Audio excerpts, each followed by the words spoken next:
What was that? Bitch, talk.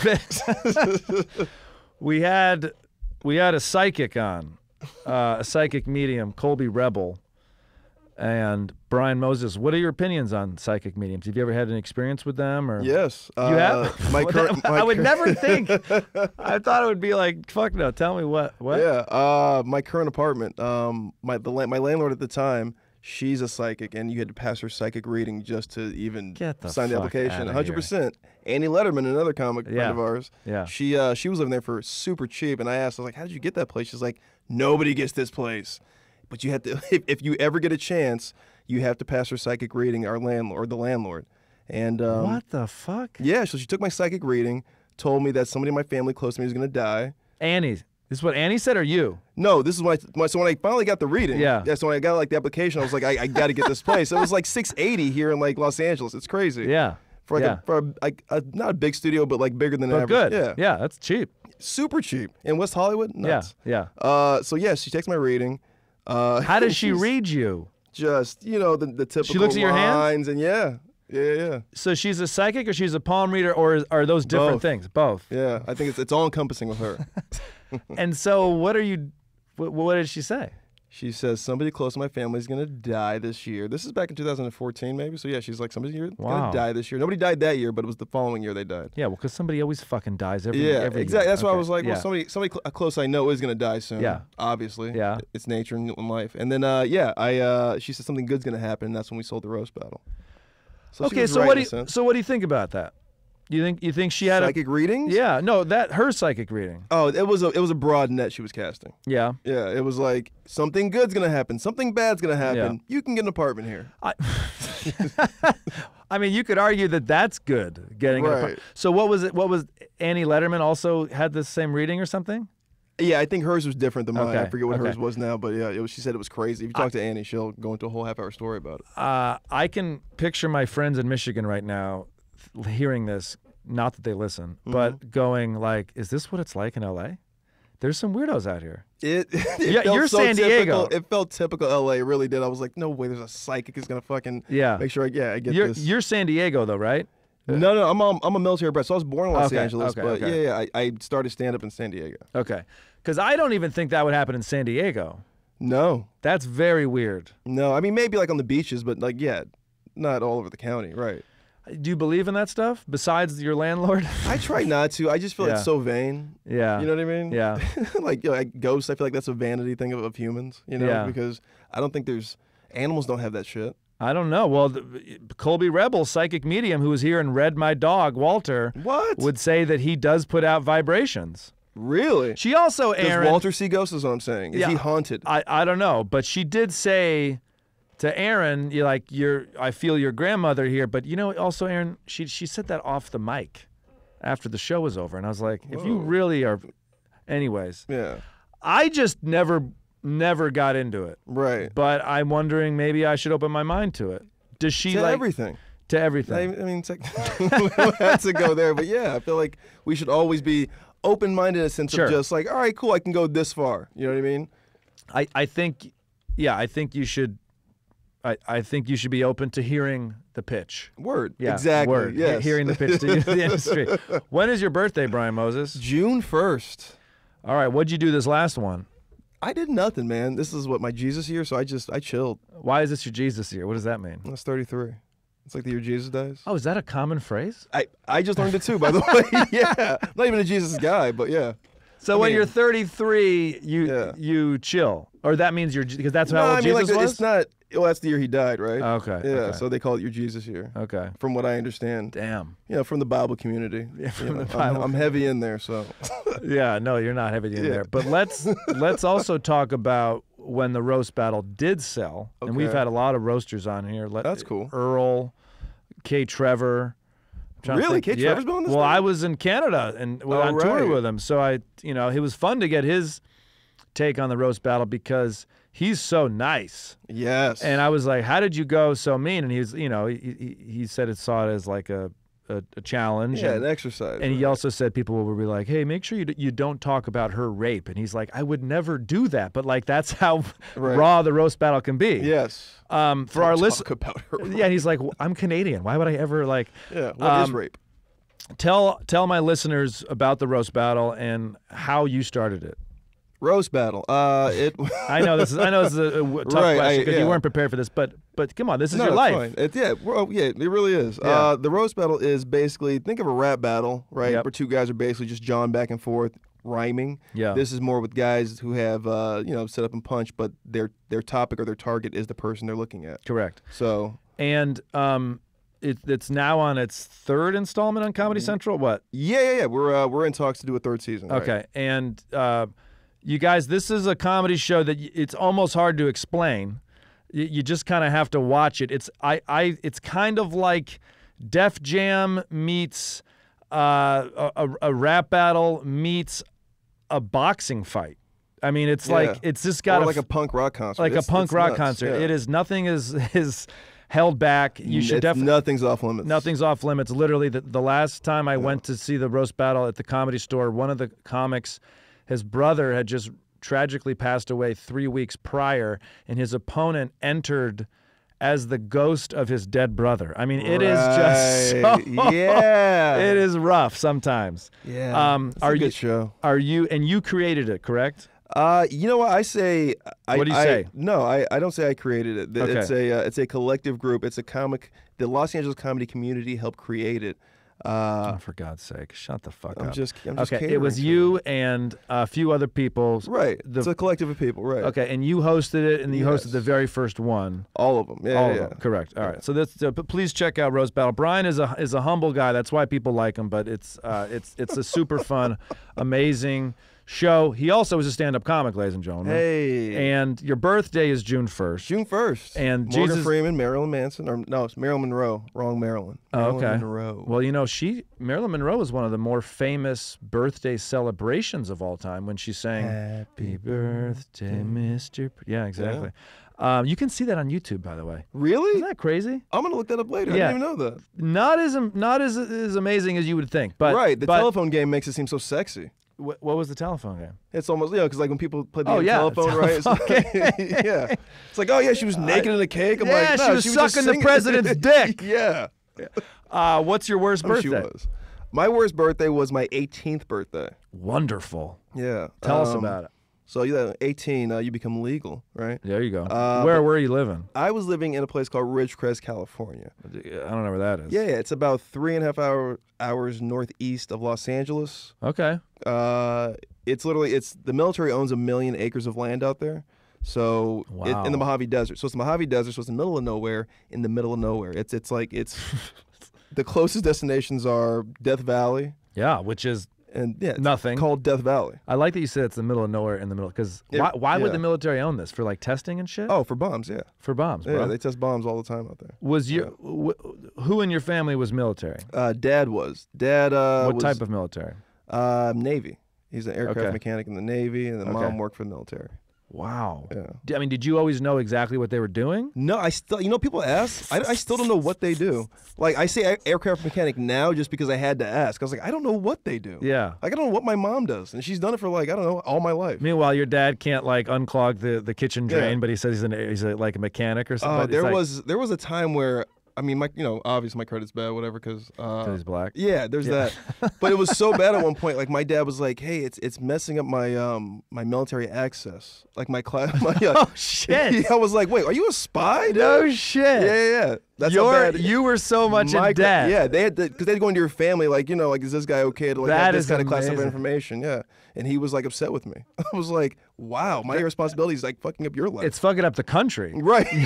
Essentially, your dad could be protecting us, but Brian never paid his fucking Boost Mobile bill. Yeah, sorry about that repo.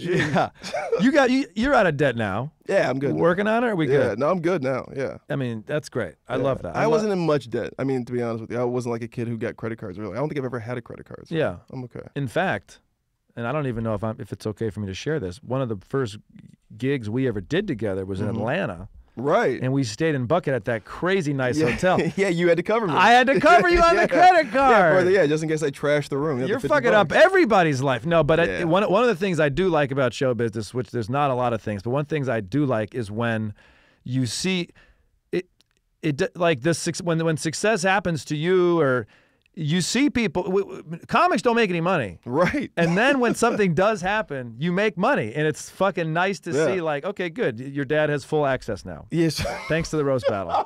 Right? I mean, I'm hoping now. Yeah. Yes, I think he had, I mean, I think something happened where he's like, I'm not even know that kid. So okay. I don't claim him anymore. But yeah, I think he's been fine. But that's beautiful. How long were you in the desert inside the desert? Like, how many there, years? Gosh. We moved back and forth, like, I want to say I was there maybe 8 years of my life. Okay. Yeah. Can you, if I were to ask you, of all the cities you lived in, could you name them all? Yeah, I can name them all. Okay. Go for it, big guy. Inglewood, California. Okay. Big military base there. Big military. Well, like El Segundo's right there. Sure. Lemoore, California, which is near Fresno. Okay. Ridgecrest, California, China Lake, which is near nothing. God, I've never heard of any of these cities, dude. And then I moved to San Diego after that. Okay. I moved to San Diego by myself. And after my 18th birthday. Okay, so what happened on the birthday? The birthday. Okay, so I move out when I was like 17. I move out like maybe 6 months prior to my birthday. Okay. So I'm still in high school. But now I'm this independent. But you're in Ridgecrest. Exactly. I moved out. Like, how do you move out? I moved. Well, it was that whole just angsty teenager thing. Yeah. I thought I was in love with the girl. Yeah. I was like, I'm moving out with her and her best friend, threesomes all the time. Right. Bye, mom. Had like a garbage bag. Like it was so stereotypical. It was like I had my TV. Yeah. This this Hitachi like wooden box. Like you would never have that TV today. But and just a bag of all my clothes. Like I literally was. And you went from 8 Mile. Yeah, and you went to get an apartment in Ridgecrest? Yeah, and I got one. By the way, I don't know how I got that at 17. I was going to that's say. illegal. And I would almost... I was the only guy on the lease. Yeah, that sounds illegal. I would also think all the housing would be military housing there. But no, there's so other it is like a segregated community. So there is a military base, and on the other side is this place, Ridgecrest, which was founded by Mormons. Oh, so it's a big Mormon community, yeah. Yeah, okay. Well, you're writing this down. Founded by Mormons. No, I do a little recap at the end. I like to remember stuff. But congratulations on the Daily Show. Thank you. There's nobody more deserving and more qualified. And thank you. I love it. I appreciate it. I love it so much. There was one job for a straight white male in all of entertainment. You got it. I think I got it. So I'm trying really hard to not get fired. Thank you very much. Yes. So you're 18. You're moving out. Mm-hmm. Threesomes all the time. Yeah, I wish it wasn't. Yeah, I wish it was. What transpired? Well, my girlfriend. I learned, like literally right before we moved out, that she was. I knew she had done drugs. Mm-hmm. I was kind of a square in high school. I really didn't do a lot of drugs, or any drugs actually, or drink. But she was like this 3-sport athlete, and then her best friend dies, and then she became like really depressed. And I had a crush on her. She was a year older than I was. Okay. Anyway. Long story boring. Literally, I found out this chick was a cutter. She was smoking meth all the time. Yeah, like not like recreational. Like she was addicted to it. Her and her best friend, threesomes all the time. I thought threesomes smoking meth all the time. So at like 16, 17-year-old girls. Yeah. Well, 18. I guess it doesn't surprise me in the middle of nowhere, in the middle desert. of nowhere. Right. But when you're 16, 17, you haven't learned this stuff yet. Right. Yeah. Now I'm thinking of like, well, of course they were, but I'm 37. Right. I've lived a little bit of a life. And meth, it wasn't that shocking she was doing it. Also, she was a black chick. So I mean, like, I don't know how many black meth heads you know, but yeah. Well, that seems like it's not a black drug. But I know drugs don't. Drugs don't discriminate. Right. Okay, you don't have to fucking let's stop. Drugs aren't racist. Yeah. But I feel like meth to me always seems like the white trailer trash drug. 100. Well, I lived in like a big white trailer trashy kind of town because it's this desert, and this is I think me and Coach T's from the same area, and this is what we learned. It's Coach T's the DJ for Roast Battle. For Roast Battle, sorry about that. Yeah, right. DJ Coach T from Roast Battle. We grew up in the same area. Okay. But there's not really a rich neighborhood. There's not really a poor neighborhood. It literally is just we're that middle class, middle of the country in rural California, basically. And it's the neighborhood. Yeah. Literally, it's 25,000 people. What was the race background of this city? Because I would think military is pretty diverse, right? Yeah, the military is diverse, but then, like I said, segregated. So you have China Lake, which is the military base, right? Yeah. It's a whole other community. Then you have this town, Ridgecrest, which is obviously all white people, right? All white, Mormon, poor. You know what I mean? One thing I really like about the military, and there isn't much, is that it does seem like they don't really give a fuck, and I could be wrong, but they don't care too much about race and ethnicity because they just want you to be good at your job. Yeah, no, they need bodies. They need bodies. Yeah. Oh, you're Latin? Bodies out I don't there. give a shit.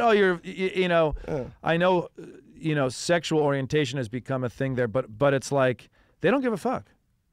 Anybody can protect the country. Right. Yeah. Yeah. Or kill someone I mean, else. how they treat people in the service is a little different. But I'm yeah, sure. but for the most part, they are going to accept you in. Like, Yeah. you can get in. Like that's one job you can get in. It's not like you go to Facebook and it's all the fucking same types of people. Right, Yeah, it's right, like there's a right. bunch of different people. Okay, so you find out that this chick is just crushing meth. Crushing meth. I mean, like, her and her best friend are just like, I didn't even know her best friend was into it. So her best friend used to date my best friend. Okay. Right? And then they broke up. And then I learned a year after this happened that my friend had fucked my girlfriend. Oh my God. This is hilarious. It was awful, yeah. So, I mean, almost in a sense to kind of get back at him, I was like, yeah, I'm gonna fuck your ex-girlfriend that you like so much with my, my current girlfriend that you fucked. Anyway. Yeah. So you move out. I move out, get this place. I'm 17.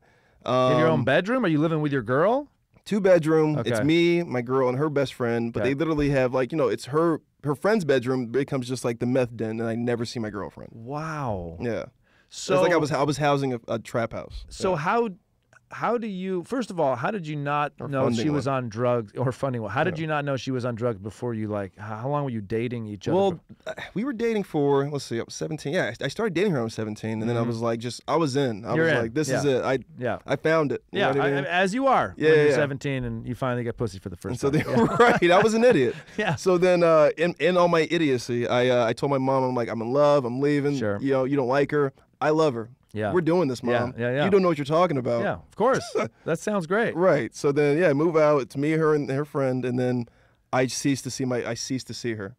So are they smoking? Are they doing lines? Oh, it's of like meth? it's before the propane tank or the butane thing became like popular, I guess, because the dabbing of the marijuana community does now. Yeah, okay. Right. You don't get it, but I'm saying it was like lighter torches. They were crazy. Wow. And then there'd be like pipes all over their room, and you go in the room, it looked like the crypt keeper lived there. It was crazy. It was dark. And so when did you get out, and when did the birthday fall into all this shit? So a week before I graduate high school, maybe 2 weeks, it's my birthday, June 1st, and my whole family, flies out. Because I want to say at this point, it's like in the early 2000s, it's still kind of a big deal when a black kid graduates from college, from high school. That's still a big thing, because not everybody in your family graduated from high school. You know, they had to go get jobs, or it was still. Is that not as big of a deal now? It's not that big of a deal now. That's no. good, right? That's happy. Yeah, exactly. This is progress. It's like this is the most time in history that black people actually gone to college now. So now that's more of a feet, more than just you graduated high school. Thank you, thank God. Is that evolution? Is that Obama? Is that just? That's evolution. You're talking about 40 years into Brown versus Board of Education. Yeah. So you're talking about integration. Yeah, integrating schools works. I mean, I remember like when my father. I mean,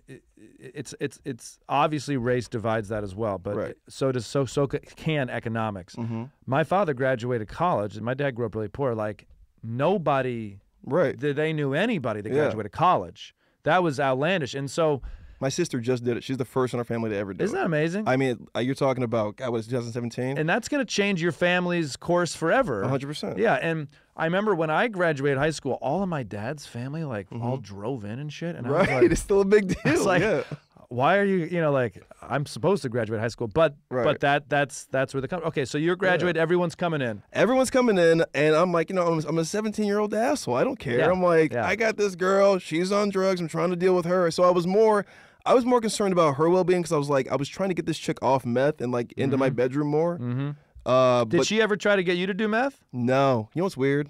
You could taste it. Oh! When you go down on her, you can taste it. Yeah. I'm going down on her. It was gnarly. I mean, I was there. Wow. See, I was a young freak. No, of course. Well, it doesn't make you a freak if you go down on a chick, but I was thinking. Black guy going down on a girl, too. Well, that's another myth rare. we're breaking. I mean, here. and you graduated high school. I'm a triple threat, everybody. So you could taste the meth. You could taste it, bro. It was, Well, that does make sense, because it's like when women breastfeed, you know, they shouldn't you can taste the meth. You can taste the meth when you suck milk out of it. We should have asked Cara Santamaria this. Cara Santamaria was our last guest, and I keep calling her Cara because I have a friend named Cara, but her name is Cara, and it's spelled the same. Who gives a shit? Here's the thing. Okay. Everyone is coming into town. You're trying to get your girlfriend off of meth. Right. What's happening? So mom comes on my birthday, right? Mm-hmm. And I didn't expect it because we had a falling out. Obviously, I turned my back on them basically. And Okay, so but your mother and father are still together. Yeah, and they were like, they were I didn't really see my dad a lot growing up because he was in the military, and he would have to keep going to these places, and my mom was like, we're not going to keep moving the kids around. Sure. Let's stay in one spot. Yeah. So I graduated high school in Ridgecrest. Okay. So she was like, she was like the closest person to me. So obviously I have this falling out with her, and I'm just like, I'm really mean to her. Sure. Because she's the closest person to me. I know how to hurt her. You're right. Okay. And what's the chick's first name who did meth? Would you mind sharing that? Renee. Okay. Right. Typical meth. Is it really? No matter what Brian said, that's what I was going to say. Right. Typical meth. Okay. That's Michael. Typical meth. So you're graduating. Renee's on meth. Yeah, it's a week before I graduate, but they're all getting here a week early, right? Yeah. And then just to be out in California. These are people from the South or wherever, not from California, basically. Yeah. And Brian's graduating high school. They all fly out. Mom comes in and says, "Hey, would you do me a favor and just act like you didn't do this and just come see the family came and saw you?" Yeah. I'm like, I can't, Mom. And when she says act like you didn't do this, that means move out? I mean, like, don't be a jerk. Yeah. You know, hey, you moved out, but like, don't flaunt it. Like, just come and be a respectable young man because all these people spend some money to come see you. Is that a fair request? 100% it was. Exactly. You're kidding me. It was like, what? So she put all this pressure on me, but I'm just still this young, angsty jerk. I'm just like, I don't care. Yeah. I got my own place. Yeah. I don't have to see you people. You know what I mean? I'm going to graduate, not talk to them, beat it. Oh, shit. And I say something like that to her. I'm like, no. I just keep saying no, and she's just crying at my doorstep. This is my birthday, by the way. This is like in the middle of the afternoon. I'm dealing with this fucking passed out person on the couch because she's too strung out and she's got to go to work later. And my mom is like at the door like, will you please come see your family? This is so funny, Brian, because I've known you for a long time, and you're always so positive and smiley. Yeah. Is this... I've never seen this side of you. Maybe I haven't seen. Is this real you, or is this think just? I suppressed it a lot because I remember we talked about this earlier. You're like, do you have a worst birthday you can ever talk about? This is like last time I think we did La Jolla together or something. Yeah. And then I was like, I don't think I do. And then you asked this, and I was like, well, there was. Oh my God, my 18th birthday. Yeah, I did think about because I forgot about that period of time because that was a really 17 to 20 was a really weird period in my life where I was just obsessed with this woman who was destroying my life. You know Interesting. What I mean? I mean, look, that's not. I hope it gives you comfort to know that's not uncommon. Like for anybody, right. Learning that in this field, yeah, of course, yeah. I mean, but to fall in love with someone that is detrimental to your life, and probably it comes from you wanting to help her, right? That's what I'm into. I'm a codependent. I love. I need a project. He's into that shit, girls. You hear that? Brian at I like him broken. I don't know if what's. I like him broken. I really do. What's your Twitter handle? At Race Banning. RACE. What is that? Race Banning from. Johnny Quest. I don't know that. I'm sorry. Right. At Race Banning, and then if you want to hit him up on Facebook or what's Facebook? Just Brian Moses. Brian Moses. He likes a project, ladies. I do. I love a project. So mom's crying on your doorstep. Mom's crying. Michael. Oh man. Pleading. Yeah. Trying to be strong about it too, not being like, she knows I'm being a jerk, so she can't give me too much, and I'm seeing that. I'm just being a young idiot. I'm just like, no, Mom, no. I was more concerned about what was happening in my own house than her trying to save face or us. I shouldn't have been a jerk. Yeah. So then, that was my birthday. She gave me a birthday card. Oh, at the end of all that breaks my heart. It broke my heart. I forgot about that because I didn't think about this today. I was like, oh my gosh, she gave me a birthday card too. Like standing in front of you, pleading for you. She said, okay, crying, gives the birthday card, walks off. And did you ever see the family then that was there? I ended up when I graduated, I ended up seeing them for a little bit afterwards, like a solid couple hours. I probably should have spent the whole night, but you should have. And they were all cool about it. I mean, I think they were just more than anything, everybody was just proud. So I think that kind of masked my my idiocy. I also think, I hope maybe we come up with this to make ourselves feel better. I do think everybody remembers being 17 and remembers that you sometimes did the wrong thing. Right. Like they were probably like so stereotypical though. I thought I was gonna be a different kid. I was like, I'm never gonna do that. Of course. But you gotta like older people are a little more understanding. Like he's 17, he's got to figure this shit out on his own. So how did you and your mom mend this eventually? You want to know the real reason? Yeah. So I ended up getting this chick pregnant. Here we go. The good stuff. Minute 24. Here's the good stuff. So early in this podcast. You end up getting the fucking meth head pregnant? Got her pregnant, Mike. I mean, like, we move out of this place. That me, her, and her best friend, right? We don't have a falling out, but I mean, I have a falling out with my girlfriend. I'm like, I can't do this. And I had to give you an ultimatum. You have to choose me or the drugs. Yeah. And she chose the drugs. So then I moved out, and then her and her friend had a falling out because they couldn't afford the apartment because none of them were working. I mean, they're addicts. So Exactly. everything is going to crumble around them. The drug will be the priority, right, for everything. Okay. And it was. And then, so I got another place, and then she begged and pleaded to move into that place 2 months after we had broken up or whatever. Yeah. I succumbed, obviously. Yeah. And then, I ended up getting her pregnant after that. And then that's when you and your mom, that's when you needed some help finally? The story was, this is what happened. It was the night me and my girlfriend are having it's just not working, you know? It's like, her uncle gets out of jail, and he sells meth, right? Jesus Christ. Yeah. How did you pick this chick? She was like... Was she hot? She was the hottest black chick I've ever seen in my life. I mean, she was like Black Barbie. There we go. Still hot. I still hot. love her. Yeah. But let's bring her in here, Aaron. Yeah, oh my God.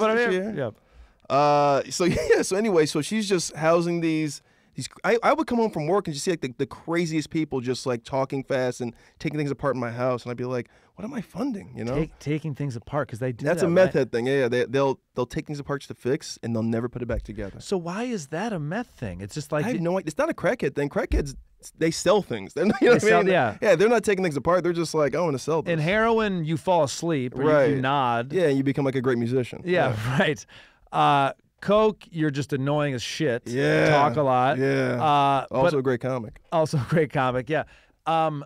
Meth, because I've heard this before, like, oh, my neighbor's a meth head. I'll be like, what do you mean? You can hear him in the middle of the night taking apart his bed and shit. Right. So it must do something to the brain that's like deconstructing Right. something? It's actually, it's weirdly productive. Yeah. But then it's not because they never put it back together. It's so annoying. That is weird as shit. Yeah. So like the toaster would be like, she's like, I'm gonna fix it. I'm like, there's nothing wrong with it. And she's like, I'm gonna make it better. I'm like, all right, I'm gonna trust this. Oh, because weird. I'm 17. Yeah. You know what I mean? She's gonna fix the thing that isn't broken. Yeah, never did. Like, never did. That's so Always weird. took it apart. There were so many things just around the house that were taken apart. Yeah. I was like, when are you gonna put this stuff back together? Oh man, you are codependent. Yeah. So loved her. So Uncle's out. He's selling meth, beating his girlfriend. She was coming over, like hiding out. Anyway, I ended up getting her pregnant because you shot cum inside of her. Obviously, was doing that, but she would be like, she would say this to me. She's like, no, don't wear condoms anymore. We're like, let's not do that. I just saw this thing on Discovery Channel. Oh my god!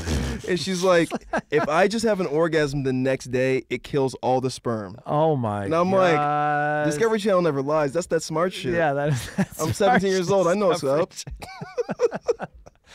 So yeah, wow. I mean, I would literally call her the next day, like, "Hey, did you masturbate? Did you have an orgasm?" Yeah. She'd be like, "Yeah, I got it." And for like 2 weeks, it was working. Was she trying to trap you? No, she was on drugs. She was on drugs. Yeah, she had no idea. Okay. So then I'm doing all of this. I get her pregnant, right?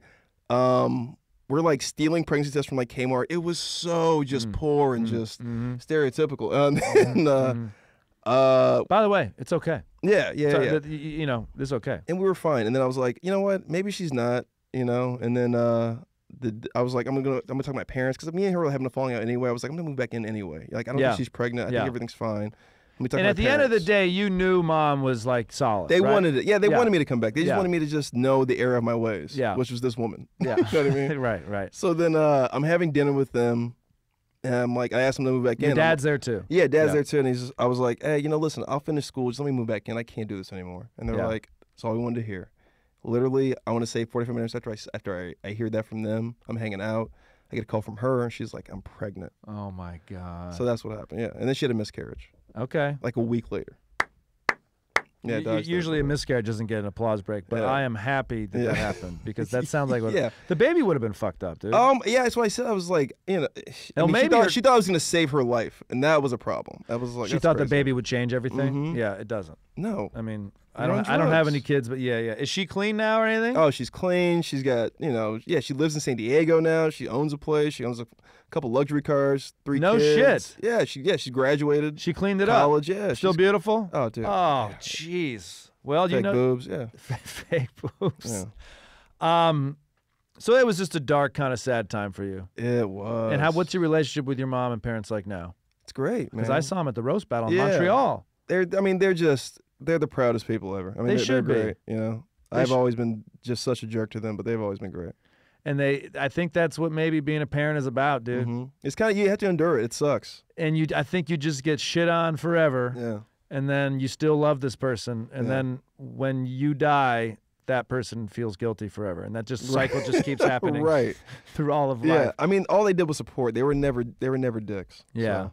That's really great. Yeah. I like to finish with a great birthday, and I don't like to ask you to come in prepared with this. Oh. What is a great birthday you've had that you can think of, as a kid, maybe as an adult?